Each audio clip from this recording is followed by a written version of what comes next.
Dizer que não se consegue uma ditadura sem você atingir mortalmente a família. E a questão da homoafetividade, da homossexualidade, é isso, porque está dentro da escola. Qual pai tem orgulho de ter um filho gay? Se tiver, você vai ver como é que fica. Agora, orgulho, duvido quem não tem um filho, se a mulher está grávida agora, esperando um garoto, se for gay, eu vou ter orgulho disso. Eu quero dos meus filhos e da minha filha netos, se Deus quiser. E não o meu filho mais velho juntar com um bigodudo, ele tá de brincadeira, porra. Não dá, porra. Não dá, não tem encarar isso aí não. Bolsonaro, você se considera fascista? Com as minhas posições, eu defendo, eu sei que é proibido pela Constituição, né? Pena de morte, defensor da moralidade penal. E foram descobertas cartas de Bolsonaro em sites nazistas.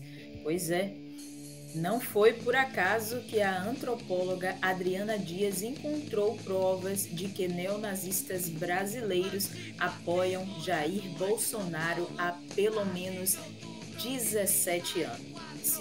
Eu abri em uma página aleatória e olha só, ali estava o nome de Jair Bolsonaro. O material é uma prova irrefutável do apoio de neonazistas brasileiros a Bolsonaro, quando o hoje presidente da República era apenas um barulhento e improdutivo deputado. A base bolsonarista é há quase 2 décadas composta por neonazistas, agora confirmado. Sou mais louco que todos vocês. Eu acho que o nazista tinha que ter o partido nazista. Eu acho que não. Reconhecido Lembra, pela liberdade de expressão termina onde a sua expressão coloca a vida do outro em risco. O nazismo é contra a população judaica. Isso coloca uma população inteira em risco. Oi. Vamos falar de holocausto? De que forma? Para o comentarista político João Caires, não há surpresa na manifestação de cunho nazista do ex-secretário Roberto Alvim. Caires lembra que não é de hoje a admiração do grupo de Jair Bolsonaro pelo nazismo, como ficou demonstrado até no slogan da campanha do então candidato. A gente ouve certas coisas, né, as pessoas falando como é que pode ele parafrasear um ministro nazista. É muito interessante que ninguém se importou com o slogan de campanha de Jair Bolsonaro. Brasil acima de tudo, Deus acima de todos. Brasil acima de tudo lembra muito Deutschland über alles, ou seja, Alemanha acima de tudo. O mesmo slogan nazista criado por Hitler. E agora vimos essa atrocidade que foi esse vídeo do ex-secretário nacional de Cultura.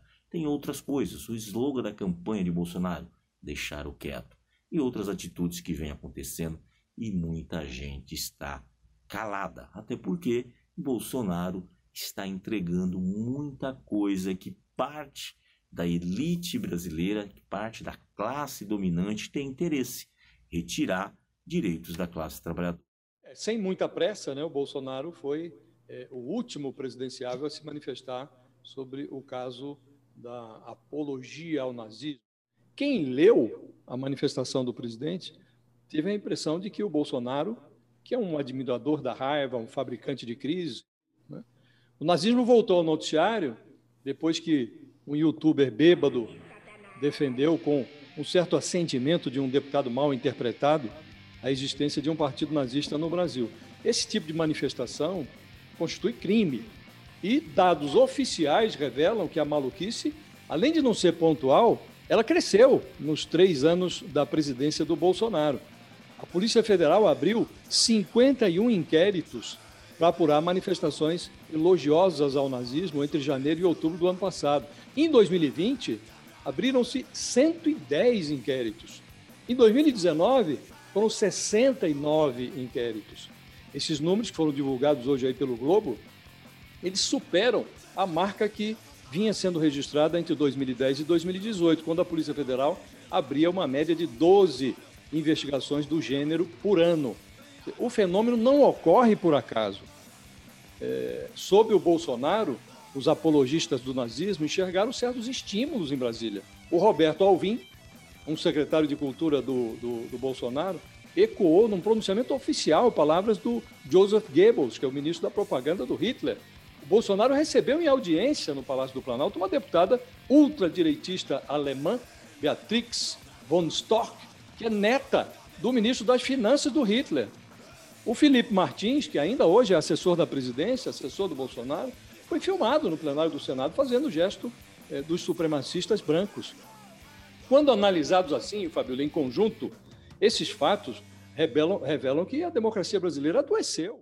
O jovem que invadiu e cometeu o ataque a 2 escolas nesta sexta-feira em Aracruz tem 16 anos e foi apreendido após o atentado. Segundo a Secretaria de Segurança Pública do Estado, o atirador é filho de um policial militar. O acusado já estudou em uma das escolas que foi invadida. Durante a ação, o adolescente usava uma roupa de camuflagem e uma braçadeira com símbolo nazista, uma suástica. Para atirar contra alunos e professores na escola, o adolescente usou 2 armas, uma pistola calibre .40, em nome da Polícia Militar, e um revólver .38, em nome do pai. A ação começou por volta de 9h30 da manhã. Primeiro, ele invadiu uma unidade estadual, na qual ele matou 2 professoras. Depois ele fugiu de lá, com o carro da família, para uma unidade particular. Na unidade particular, ele arrombou o cadeado e entrou atirando contra outros alunos e professores, onde lá ele matou uma estudante. Segundo a Secretaria de Segurança, o atirador estava planejando o ataque há pelo menos 2 anos. Ao todo foram 16 vítimas, sendo que 3 morreram na hora e as outras ficaram feridas. Algumas das vítimas foram levadas para hospitais da região em estado grave. Uma estudante foi atingida com 2 tiros na cabeça e vai passar por cirurgia. Um grupo de jovens foi preso, acusado de neonazismo durante uma operação da polícia. Vamos ver. Sagaz está vindo agora com informações. Oi, Sagaz. Oi, Polito. São 6 integrantes dessa célula neonazista que foram presos pela Polícia Civil aqui de Santa Catarina. Essa investigação começou lá em abril, quando um deles foi preso pela polícia por tráfico de drogas. Na casa desse suspeito foram identificados vários objetos nazistas, por isso começou um trabalho de investigação, chegando a outros 5 suspeitos. O delegado responsável por essa investigação está aqui do nosso lado, o delegado Arthur Lopes, aqui da DEIC. Delegado, através dessa operação lá em abril, chegou-se a esses 5 integrantes, fechando o total de 6 suspeitos. Exatamente. A partir daquela prisão, num contexto de tráfico de drogas, a nossa equipe percebeu que havia elementos de atuação de neonazistas, então nós avocamos aquela investigação para dar continuidade e aprofundar nesse quesito. Delegado, o que corroborou para vocês chegarem a eles? Que objetos foram apreendidos? A gente percebe que muitas conversas, né, de grupos de mensagens foram apuradas e investigadas por vocês. Isso, a investigação e algumas diligências de investigação cibernética acabaram revelando vídeos desses encontros em que eles realizavam a produção de material para divulgação do nazismo, sempre com porte de arma de fogo ilegal. E também todos os integrantes desse grupo eles acabavam acompanhando a fabricação e a montagem de uma arma de fogo por meio de uma impressora 3D. Essa impressora foi apreendida por vocês, delegado? Essa impressora ela foi apreendida também em abril, naquela prisão de um dos integrantes, e o que também chamou bastante a atenção da nossa equipe. Eles chegaram a confirmar se eram desse grupo neonazista? O que o senhor pôde corroborar mesmo de informação sobre esse grupo? Cada um tentava amenizar de uma forma. Alguns alegavam que tinham interesse por tradições germânicas, outros por história. Alguns realmente já confessavam que tinham interesse por revisionismo do nazismo.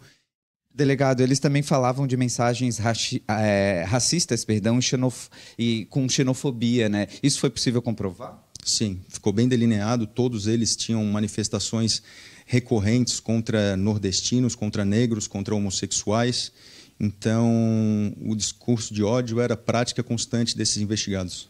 Delegado Arthur Lopes, falando ao vivo aqui no Balanço Geral, delegado da DEIC. Alguns desses jovens detidos são estudantes da Universidade Federal de Santa Catarina. A UFSC informou que vai avaliar hoje a punição desses alunos da universidade que foram presos nessa operação da Polícia Civil.